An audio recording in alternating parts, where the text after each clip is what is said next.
श्रीमद् भागवत गीता अध्याय 4 दिव्य ज्ञान। श्री कृष्ण ने अर्जुन को अभी बताया है कि कर्म योग क्या है। कर्म योग मनुष्य को किस प्रकार करनी चाहिए और किसके लिए करना चाहिए। हमें कर्म योग यानी कि कर्म यज्ञ हमें किसके लिए करना चाहिए, किन किन गुणों के हिसाब से हमें कर्म करना चाहिए। और अभी यही ज्ञान को आगे प्रस्तुत करते हुए श्री कृष्ण अर्जुन को बताने जा रहे हैं दिव्य ज्ञान के बारे में। भगवान श्री कृष्ण ने कहा, मैंने इस अमर योग विद्या का उपदेश सूर्यदेव विद्वान को दिया और विद्वान ने मनुष्य को पिता मनु को उपदेश दिया और मनु ने इसका उपदेश इक्ष्वाकु को दिया।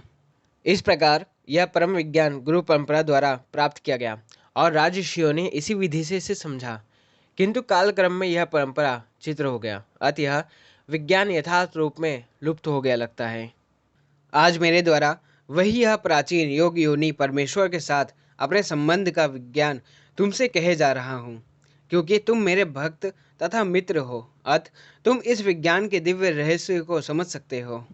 लेकिन यह उपदेश सुनकर श्री कृष्ण का अर्जुन का सर चकरा गया और उसे समझ नहीं आ रहा था कि वो क्या बोले क्या समझे, क्योंकि उसे अनेक जन्म के बारे में उसे पता ही नहीं था।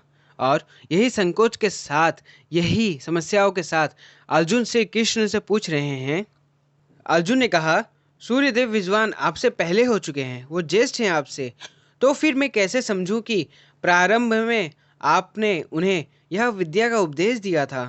भगवान श्री कृष्ण अर्जुन का मनोरथ जान चुके थे और वो समझ चुके थे कि अर्जुन किस उलझन में है।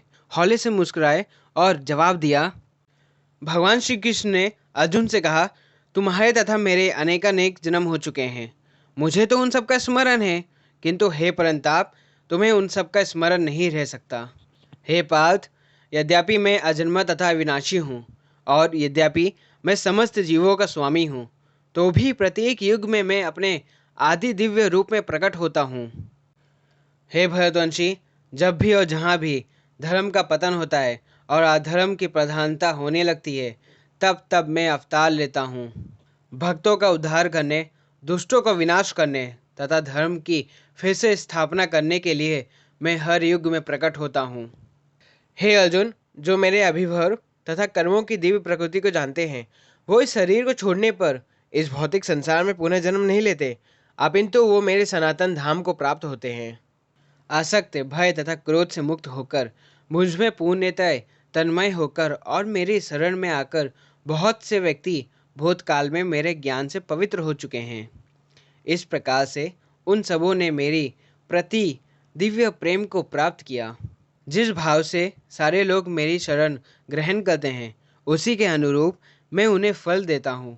हे पार्थ, प्रत्येक व्यक्ति सभी प्रकार से मेरे पद का अनुगमन करता है। इस संसार में मनुष्य सकाम कर्मों में सिद्धि चाहते हैं, फलस्वरूप वो देवताओं की पूजा करते हैं। निस्संदेह इस संसार में मनुष्यों को सकाम कर्म का फल शीघ्र प्राप्त होता है। प्रकृति के 3 गुणों और उन्हें संबंध कर्म के अनुसार मेरे द्वारा मानव समाज के 4 विभाग रचे गए हैं। यद्यपि मैं व्यवस्था का रचयिता हूँ, किंतु तुम यह जान लो कि मैं इतने पर भी अव्यय करता हूँ। मुझ पर किसी कर्म का प्रभाव नहीं पड़ता, ना ही मैं कर्म फल का कामना रखता हूँ। जो मेरे संबंध में इस सत्य को जानता है, वो भी कर्मों के फलों के पाश में नहीं बनता। प्राचीन काल में समस्त मुक्त आत्माओं ने मेरी दिव्य प्रकृति को जान करके ही कर्म किया, अतः तुम्हें चाहिए कि उनके पद चिन्हों का अनुसरण करके अपने कर्तव्य का पालन करो।